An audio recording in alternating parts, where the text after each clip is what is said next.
Be ready, John. Be ready, John. John, we're starting. John, I'm hitting the button. John, I've hit the button. The countdown has ended. Hi, and welcome back to the Obvious Choice podcast. Today, we're talking about the importance of making it easy before you make it hard. Intelligent people have a tendency to overcomplicate things. I know I do. And I fight that tendency. And I'm going to give you a couple examples from my own life of ways that I have engineered my content particularly, but also the business, to make it easy first and build some momentum. And in every single case, I just never went and made it more complicated. I always had intentions to, but I never went and made it more complicated. And this topic was actually brought about by one of the hot seats that we recorded yesterday with students in my high-end mentorship. It was a common theme yesterday. So what I do is we do 4 in each hot seat session. So there's 4 different people. And it was a very common theme that folks had really overcomplicated things. So I'm going to change their name, but I'll tell you the story first of kind of what happened in one of the conversations that maybe it was like, all right, we got to cover this in the topic in more detail. And so let's say that his name was Jimmy. Jimmy. Jimmy has been working in the fitness industry for like 15 plus years, started to go online when COVID hit, decided that he enjoyed it. And even though he could go back to in person, he's staying with online and he's done pretty well with it. And so he joined our mentorship. He joined my mentorship in order to scale up. And one of the things that he's experiencing now is he doesn't feel like he's organized. He feels like he's doing a lot of work in a lot of different places. And he's not getting the kind of results that he wanted, which is why his coach, so everybody in the mentorship gets matched with a success coach who's kind of their liaison. And then there's specific skills coaches for the different skills. And his coach said, hey, why don't you talk to John, jump on the hot seat? And I took a look at his stuff, and he's doing a lot of things well at the same time, but none of them really well and none of them focused.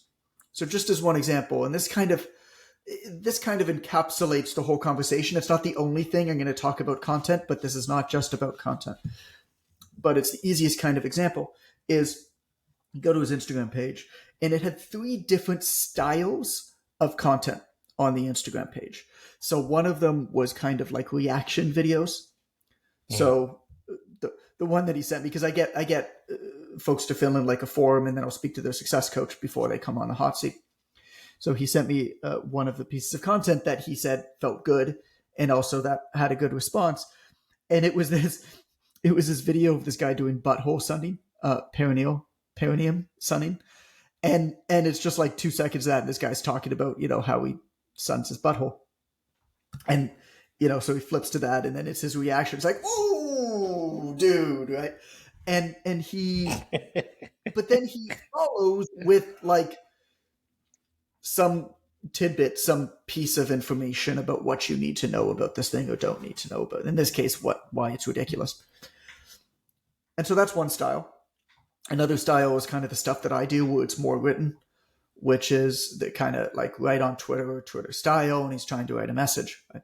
And then the third style was like a picture with all these like nice designed words. And then he was spending a ton of time in the captions, writing really detailed captions.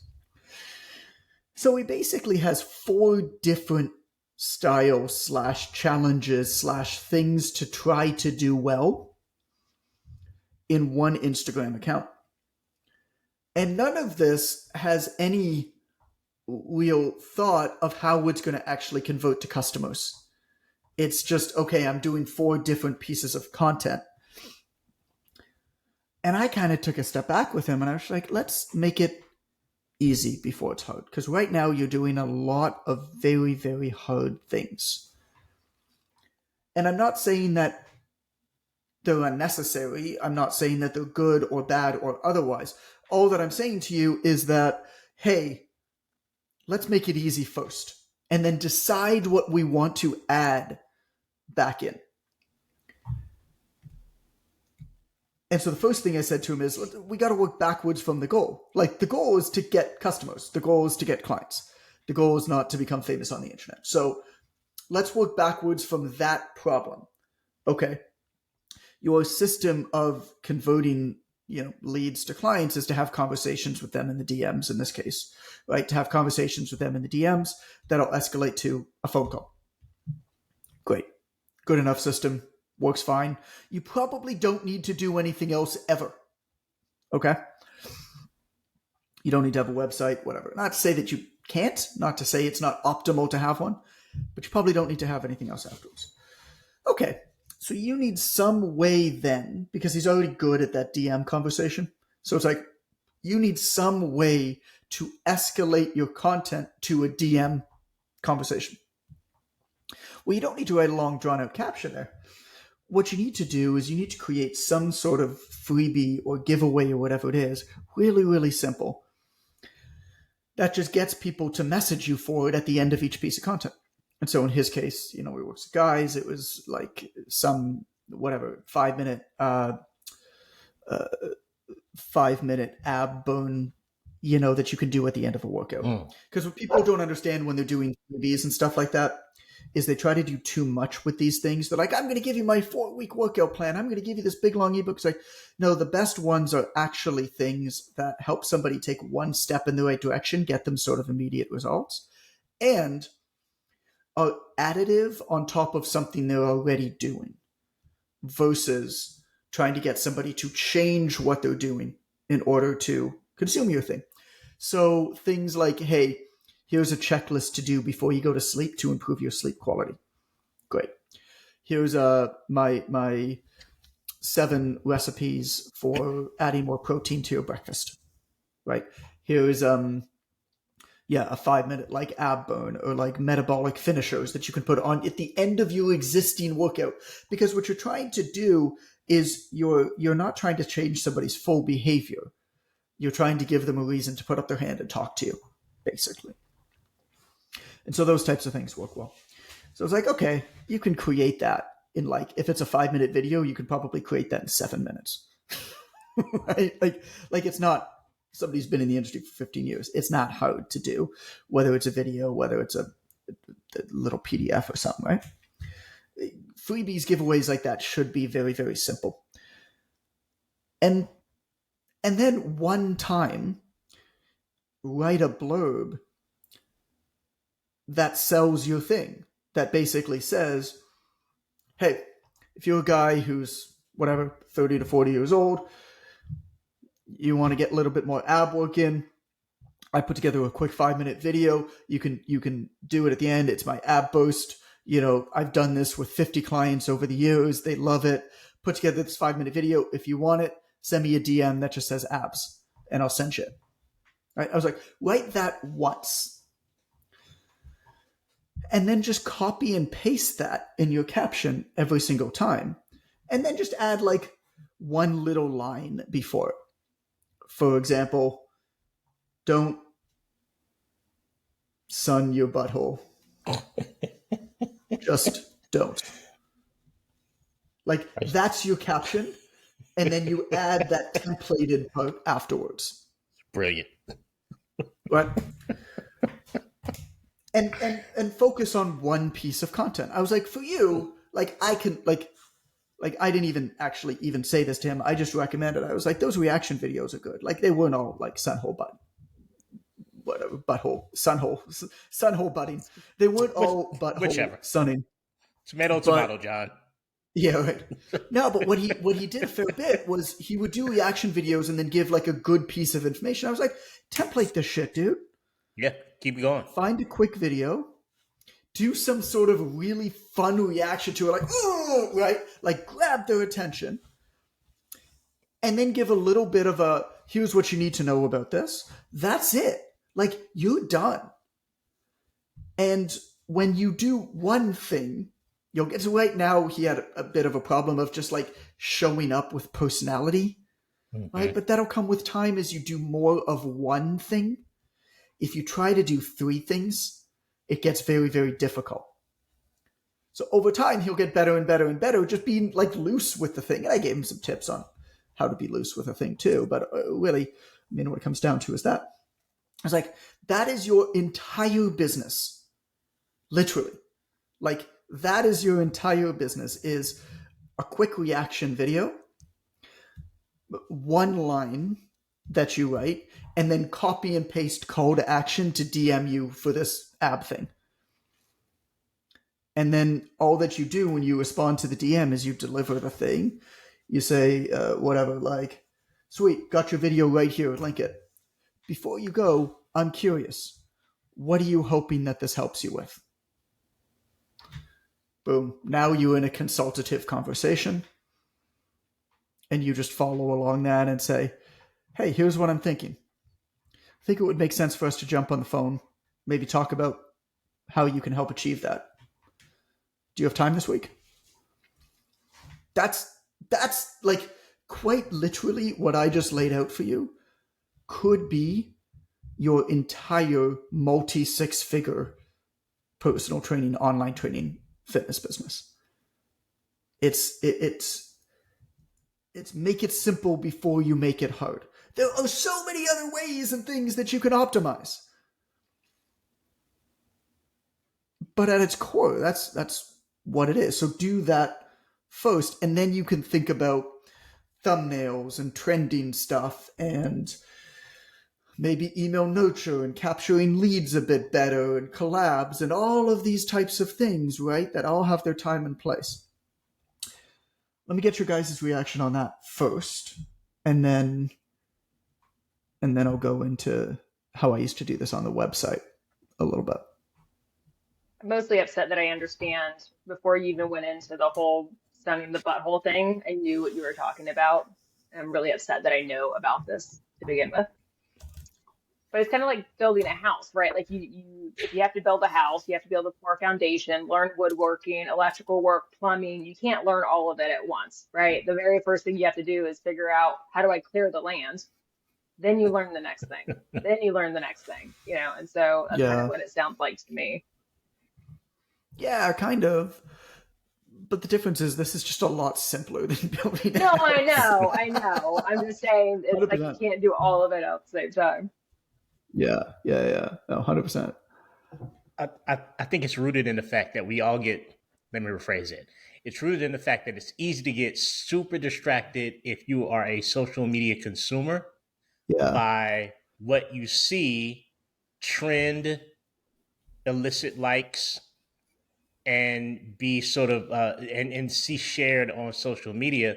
And I just don't think that people understand enough about the fact that the greatest trending, most followed, more consistently commented on and shared content makes zero money. We all of us on this podcast have interacted with somebody that's 25,000 followers and up, and they always say the same thing: I can't get clients, right? So what you're seeing that's entertaining is probably what you're going to have a tendency to want to try.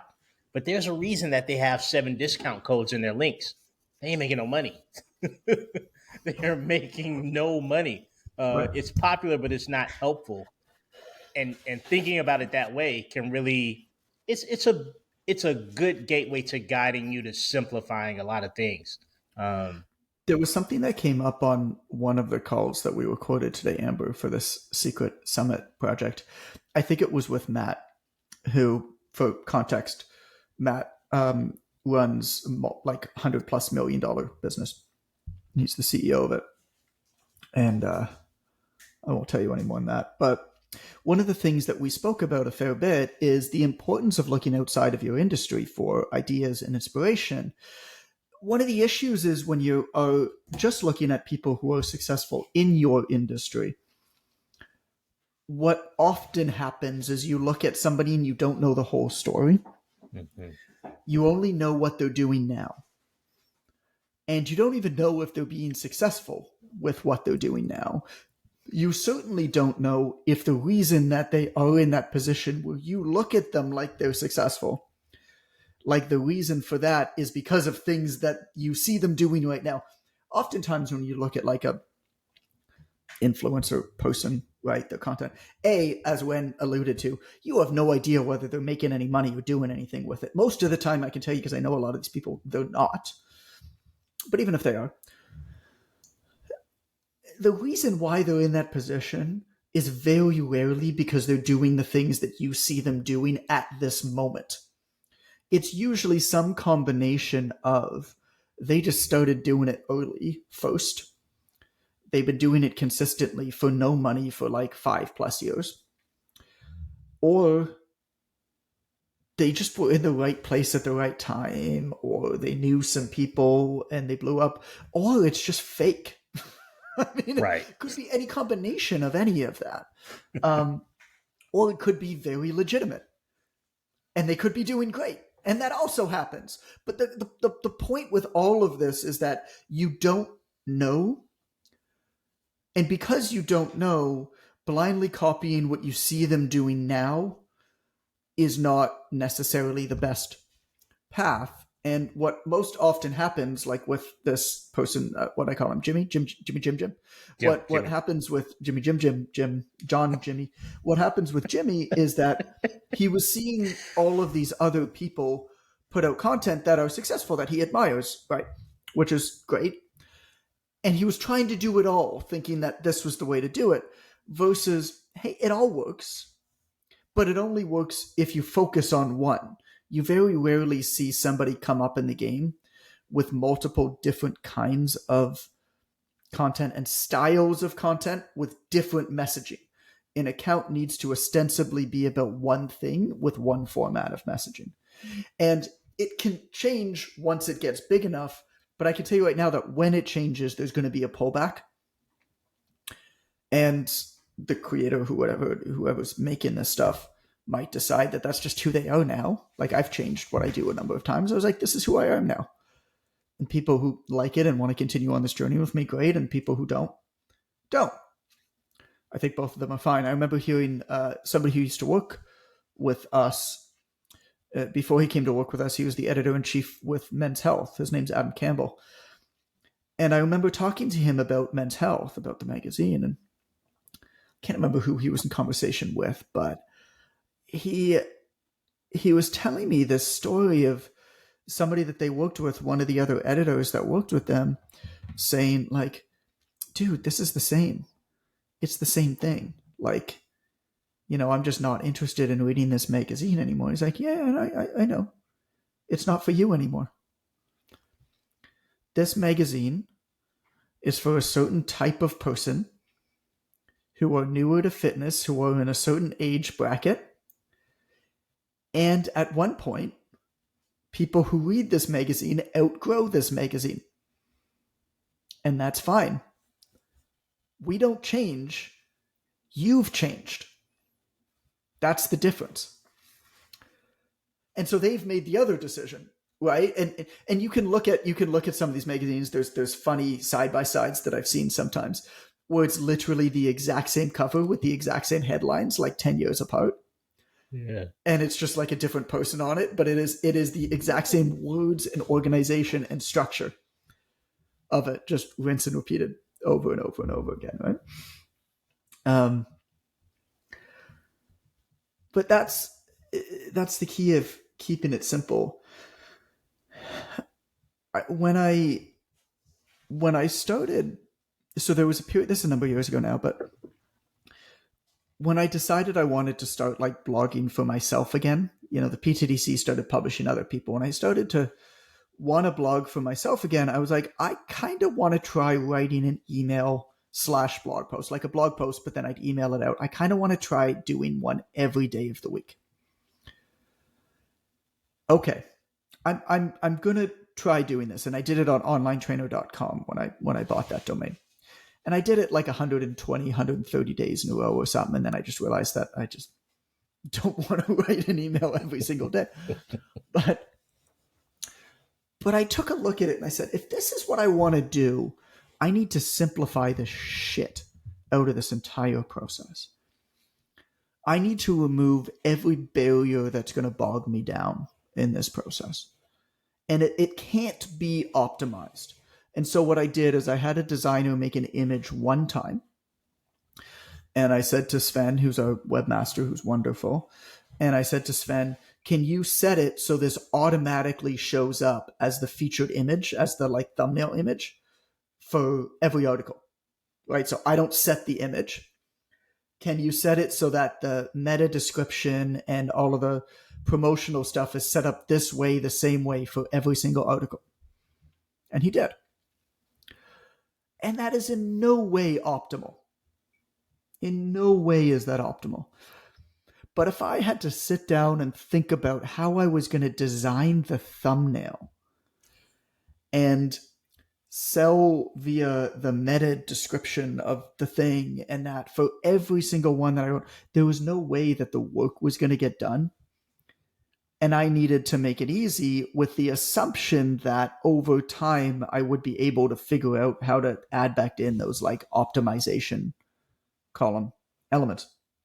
And I ended up never doing it. I ended up never adding it back in. But even on our podcast, I'm sure you guys have seen it when Amber on the PTDC where we promote it, it's the same type of thing. I had a designer make 3 images, Amber, 4 images, and we just cycle the same images and our team just pulls in a headline for every single episode that we do. That's not ideal. But what's important at the end of the day is that we get this podcast up and out 3 times a week, come hell or high water. And we've done it. And we're coming up on our 100th episode. And we're still energized about this project. And it's growing fast. And so I challenge you. There's a difference. What I said on this hot seat yesterday to everybody is what I'll say to you here is that there's a big difference between information that can be communicated really easily and sold versus information that's really, really useful. Information that can be communicated and sold either in like, call it a blog post or a social media update, particularly like so much of people's quote unquote education these days is like an Instagram post. It's like you can't learn anything worth knowing really in an Instagram post. You can get some inspiration, which is fine. But the issue that I have with that is that the type of information that can be communicated there are the superficial frills. And at the end of the day, that stuff really doesn't matter. I just saw a post from another software company. I won't name them, but they put this big post and it was like, here's the best hashtags to use on the different social media platforms. On Twitter, here's the best hashtags. It's like, none of that fucking matters, dude.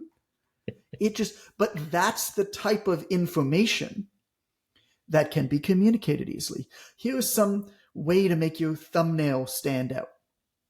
Here's the best way to hack the algorithm today, right? You got to know this thing. That stuff can be very valuable. Not the hashtags, really, but the like thumbnail design can be very valuable. But the main reason why it's spoken about as much as it's spoken about is because it's easy to talk about. Yeah. And you have to be very, very careful trying to decide between, hey, am I hearing about this over and over and over again because it's really important and it really matters? Or am I hearing about this because it's easy to talk about? Because for somebody who is a social media educator, they got to come up with a new post of what to do on social media every day or multiple times a day. I got news for you, bro. There ain't that much shit to talk about. What did I just lay out in the first 3 minutes of this podcast is an entire business model. An entire business model, start to finish. Okay, we're done. But now I got to come up with a new Instagram post every day. You see how the two things kind of like butt heads, right? Ren, talk to me. People want to be entertained, John. And since they want to be entertained, they are seeing their own social media through the lens of what they like, right?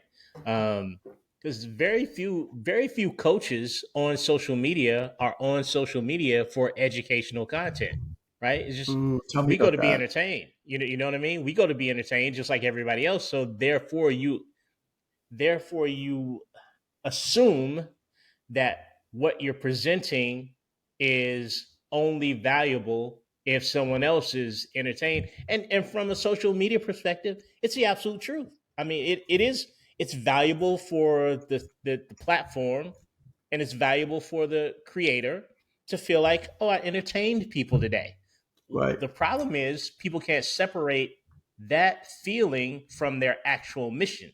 Who's the So onus on? Who's the onus on there? man, I gotta say it's multi pronged, right? Number one, I think the onus It's like an always starts with Aquaman, like an Aquaman. no, like a What's that thing trident. No, called? no, no, Yeah, not trident. like a trident. Not like a trident, I John. mean, I call it a It's fork, but that's fine. That's a it's not a trident. fork, John. It's a trident. It's a trident. Do you think? Do Um, you think if you went up to Aquaman and you were like, "Yo, bro, nice fork," do you think he'd be offended? he'd be angry, John. I feel like they're gonna come out. He already doesn't get enough respect, I right? know. The creators of the Super Friends cartoon had to bring out some kind of water for him to be just involved in the episode at all. Justice League, you're like, oh, are they going to over a lake? Oh, here comes Aquaman. You I had to know. create fictitious scenarios where there was water in the middle of the desert.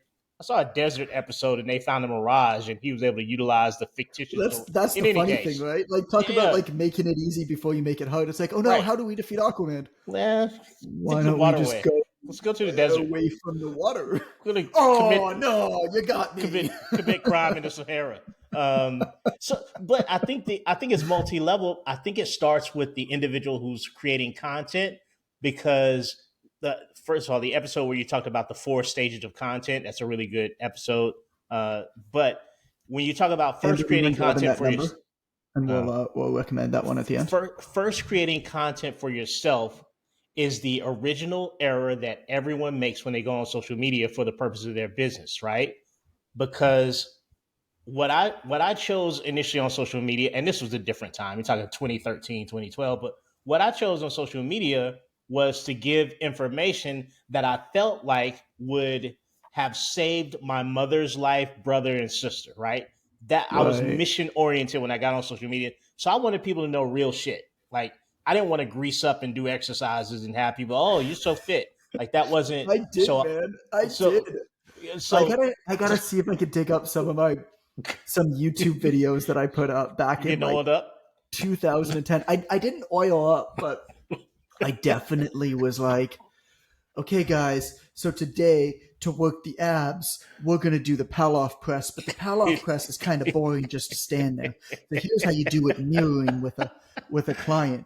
And then Oh, Allison was my client, and that's awesome. it was like this janky old digital video camera. I love it. I I love it. even did the one where I was outside in the snow and I was like, all right, hardcore. You know Not in the what? snow. I don't have any equipment, but no excuses. And I'm like running up a hill. I'm like grabbing a log of wood and throwing it Oh up. my And I tore the god! shit out of my mittens. And then I was so cold the rest of the weekend. Wow, wow. The Rocky Four training scene, We've all done training it, man. montage from We've Rocky all Four. done it. Hearts on fire, strong need. That was you, John. Training for Drago. I don't think I knew how to overlay music, so no, That's I all right. didn't. That's all right. I know all the music. But in any case, and then I was 40 years old when I started, John. I was 40 years old, man. I had a certain set of life experiences. Yeah. I had experienced mortality at a close familial level. So I'm all in a different place. But I think that when people go on the internet and try to figure out what the market wants, oh, you done fucked up, son. Like that's your first Right. fatal what do people want to see? I didn't give a shit what people wanted to see. I gave a shit about what mission I was trying to serve. So I think the first onus is on the individual because the algorithm will reward you for giving it what people want to see, right? Then you get Right. seduced like Anakin Skywalker. You're on the dark side. Yoda said, "Much fear I sense in you. Fear leads to anger. Anger leads to hate. Hate leads to suffering." Like, and that's where people are in their Suffering. social media journey. They're suffering because they were fearful initially that whatever, if I don't post the right thing, Right. then people aren't going to like me. And I didn't give a shit about that. So I don't even Yeah. know what we were talking about, but I'm glad I was Well, able to interject the I Star like Wars that reference. idea of. So I don't know what it is. Maybe I'm just in this place in my career where I really there's so much lip service paid to, hey, obsess over the process, the systems, right? Don't think about the end goals. And I think I probably said that stuff before, but I don't know whether I really followed it. It's interesting because now I really feel it in ways that I'm still trying to figure out how to describe. So Allison asked me, so we late last week, we sent out, my agent sent out the book proposal to a whole bunch of editors, right? Yeah. And I've had there's a bunch of meetings. There was like 5 more that were just scheduled in. So we're meeting with editors, and like these are like the editors of like the biggest business publishing houses in the world, right? So it's going to be fun next week to talk to them and start to begin that process. But before I heard back, because you send out, I mean, the proposal was 80 pages. So like it takes a couple of days for people to go through it enough to see whether there's something there or not. And in that time, Allison was like, "Oh, so are you like nervous? Are you like concerned?" I was like, "You know what? I'm not at all. I'm so proud of the work that I put in, and I enjoyed the process. It was hard, don't get me wrong, but I enjoyed the process and the creative element of the process. And at this point, I did the best I possibly could. I think I produced a phenomenal product. At this point, the outcome's out of my control. And whether I worry or don't worry is not going to make a lick of difference. Mm-hmm. Because I really, really obsessed over the process. And I'm damn proud of how I navigated the process. And I know that if I do that, the outcomes are going to turn out to be pretty good at some point. Whether it's going to be this time, right? Or whether it's going to be another time, I don't know. There's no way to know. I could send my book to I don't know. I could send my book to I don't send the book, but my agent could send the book to the head of all business publishing at, I don't know, pick your poison, at HarperCollins, right? One of the big publishers. And they could get a book from Tony Robbins that same day. You know, like, whose are they going to read? Whose would I read? Right. So at a certain point in time, there are just things that are out of your control. One of the worst, you want to know what one of the worst things that can happen is? If you're like launching a movie or a huge book launch or something, you want to know what the worst thing that can happen is? A terrorist event. Mm. Something that is unpredictable, that takes over multiple news cycles.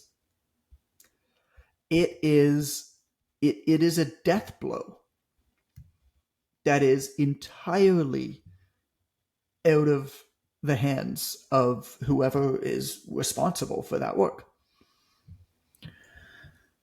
And so what do you do, and how does this relate to what we're talking about? I mean, we're not talking about big budget movies, right? We're talking about whatever that means to you is momentum begets momentum. And when you make it easy and figure out a way to be able to show up and to do the thing day in and day out, day in and day out, day in and day out, well, it's going to work out for you, and you're going to get better at it. Look at my content on Instagram. Talk about making it easy.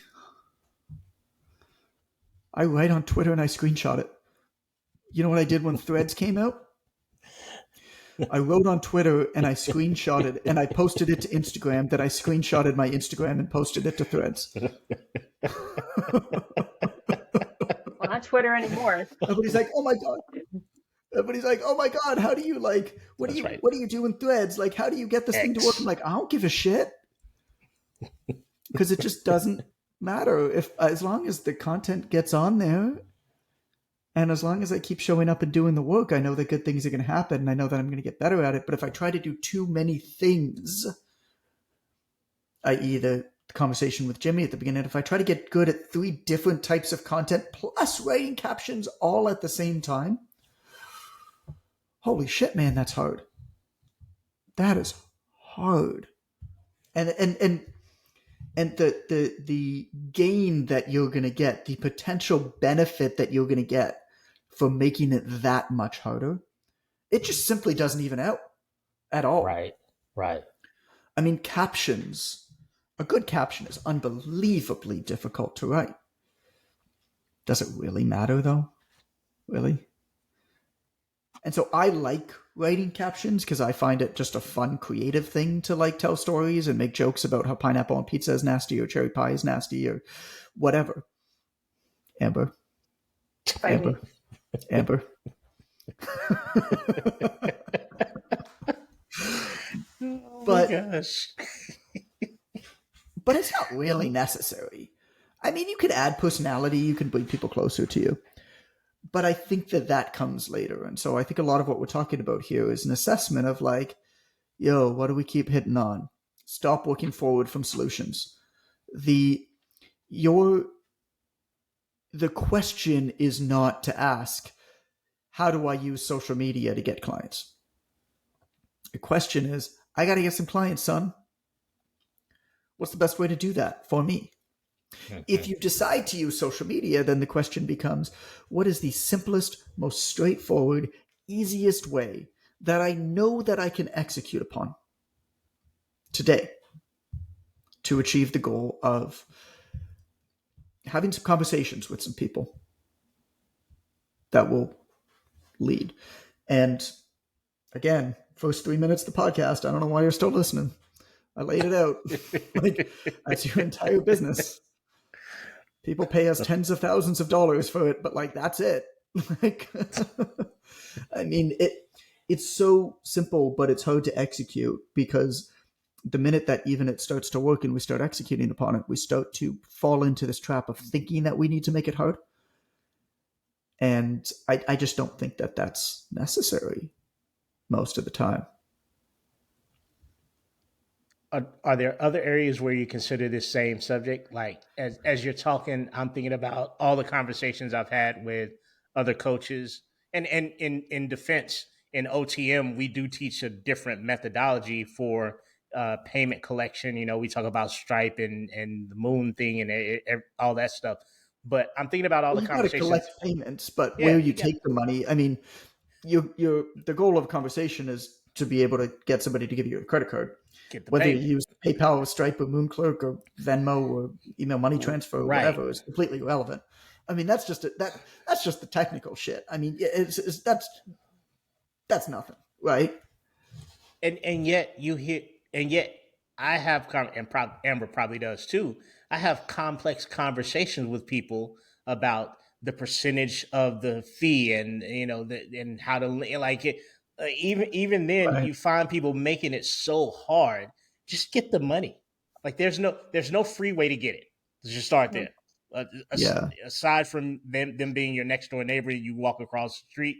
Like other than that, there's no free way to get it. But instead of thinking about the simplest way, we just have a tendency to think about what's the most sophisticated methodology to make this it's a happen. symptom. Like why? You tripping over dollars to pick up pennies too. We'll talk about payment processing in a moment, but go ahead. It's a symptom, right? I don't think it's actually about the question that they're asking, right? Which is true with a lot of clients, right? The question that they're asking is often not the question that they mean.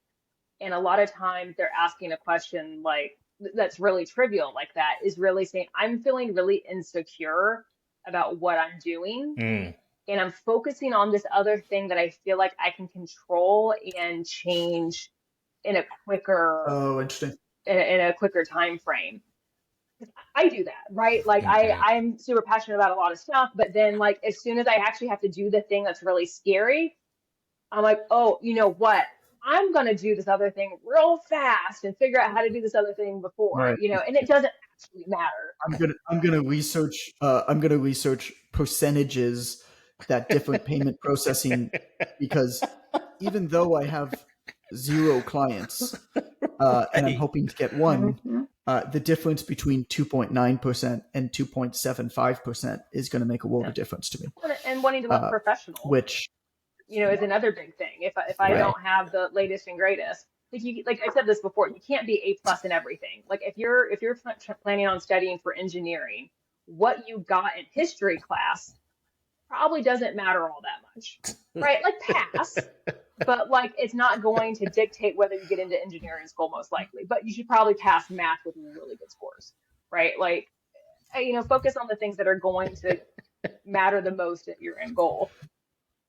So let me ask you this, Amber, because you have feelings and emotions and I don't. And so it's really valuable for me to hear from somebody who feels things and is naturally empathetic versus me who had to read textbooks on empathy in order to understand it. Oh, yeah. Wow, that got personal. Let me ask you this. So I think that's such an interesting point you made, and it's one that I've never really thought about because I don't really suffer from it. For some reason, I have a really strong bias towards action. And I don't really know why that is. It's just naturally how I am. But I understand that others don't that much. And so I'm interested from you, what's the process when you get into that point?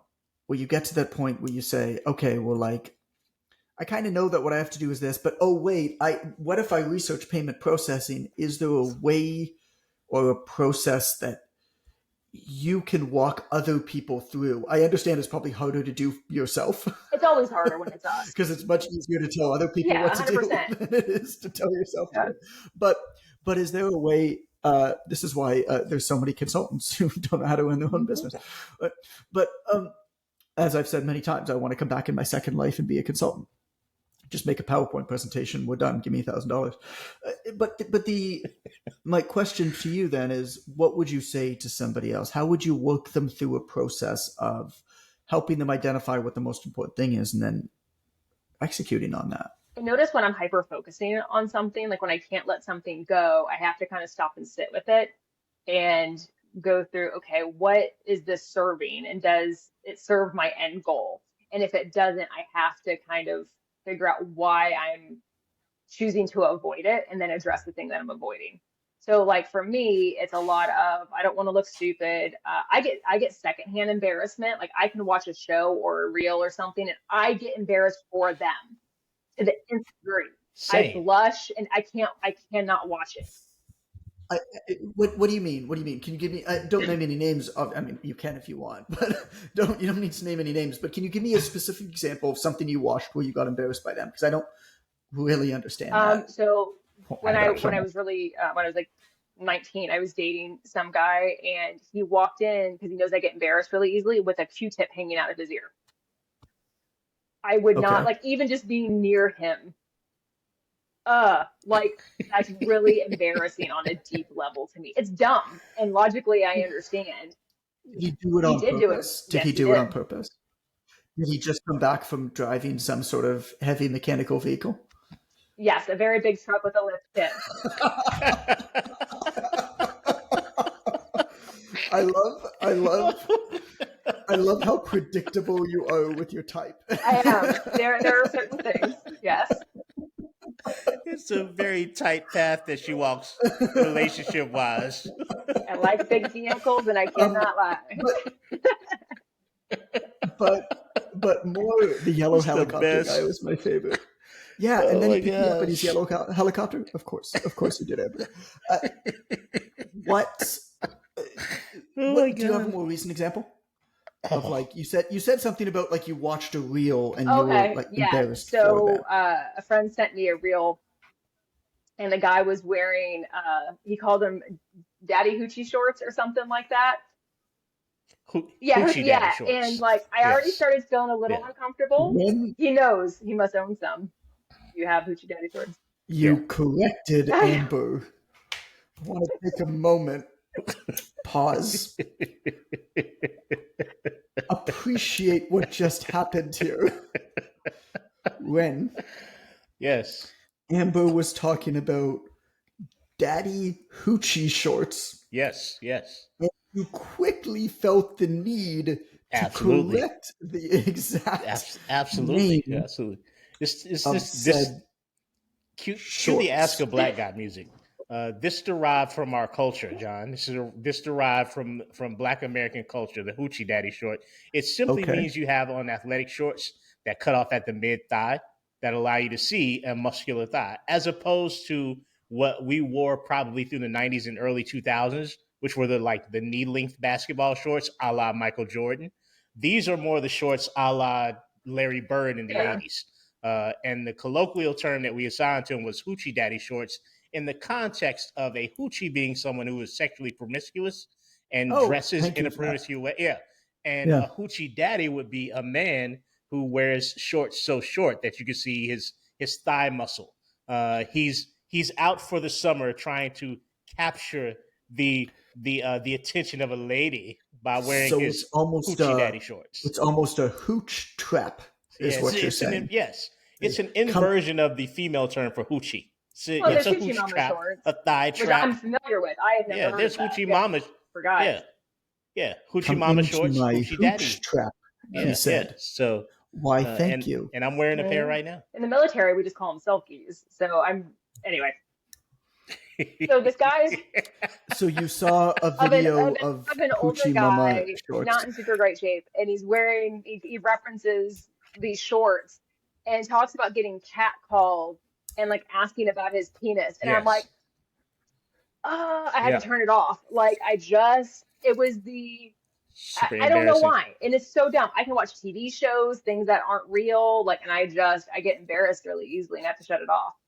And so my brain makes By, sense by like the that. way, for the listeners out there, you are still listening to the Obvious Choice podcast. If you've wandered down the podcast dial or caught this show in the middle and have no idea what you're listening to, yes, this still Mhm. is the Obvious Choice podcast. Despite the talk of hoochie daddy shorts and penis and yeah, Yeah. Well, penis what do they'd I do? expect. Sure, I feel like when you started talking about penis, I knew where yeah, they were. sure, sure.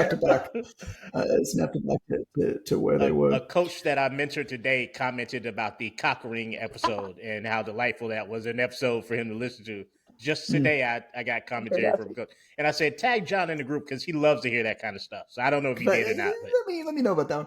yeah, Okay, so you're embarrassed All when done. you do Yeah. that for other people. So again, come back. Like, how do you kind of coach yourself? If we understand, then the goal is to make it easy before you make it hard. Logically, we understand that, and I think it would be very hard to hmm argue that. But in practice, it's very difficult. And so to me, again, the problem goes back to cool, there's all of these things you think you should do. How do you go about coaching people To choose. to keep to it, not so much to choose, just to keep to it, like day in and day out. So like for me, a lot you of could it say is for a fear of like forgetting stuff. Like I get excited about a lot of things or feeling like if I don't do this now, I won't remember to do it later. So I have a swipe file for everything, for software that I'm interested in Okay. and, copy that I think is cool. Or if I see a newsletter that I like that I want to reference one day, I'm not going to write a newsletter right now, but I'm afraid I'm going to let it go. Right. And so I have a place where I save all of that so my brain can let it go. And so I have notes, on my phone and it's all organized. And, here's my thought on that. Let it go. And then if I remember later, because it was that cool, then I know where it's at. If I don't think about it again, probably wasn't as cool as I thought it was in the moment. I like that. We had a file at one point called we just called it parking lot, and it was a folder that was in our company Dropbox, and it was for exactly that reason. It was just because, like, I get all the time. It's like all these ideas, all these things that I want to do, all these things I think that I should do. Okay, cool. We know right now we're working on this, but we won't be able to work on this if we're thinking about that. But we know we can't think about that. Throw it in the parking lot. Most of the time, you look back at the parking lot and you're like, that's some dumb shit idea. Like when you wake up at 2:00 in the morning and you're like, oh my God, my brain has come out with Yes. magic. And you scramble to get a piece of paper and you write down, and then you wake up the next morning and you look at it and you're like, that is the stupidest fucking thing that I have ever come up It's with. like how dealing with Amazon packages. Usually It's like that's what buying happens. stuff on Amazon. Like you're really excited. I want to buy it right now. Put it in the cart, save it for later, and then wait 2 days. If you think about it again, you can buy it. But that's how I take that same approach Right. with like ideas and things that I feel like I'm missing out on or whatever. I know it'll pass. This too shall pass. That was what my mother-in-law said to Allison and I. She's a converted Buddhist. When we were having a lot of trouble with Calvin when he was young, this too shall pass. I don't need to hear those words right now. My kid isn't sleeping, but now I realize that they were really wise. What was that episode number, Amber? Do you remember? 63. Okay. Thank you, as always, for tuning in to the Obvious Choice podcast. If you're looking for another episode to listen to right now, I'm going to recommend you scroll back in your app to episode 63. It's called The 4 Stages of Content. The thing with content is that it's not a good thing to do. It's not a bad thing to do. It's a thing to do that potentially has a lot of benefits. Mm-hmm. But you got to know why you're doing it. And that will change over the course of your career, depending on where you are at in your career.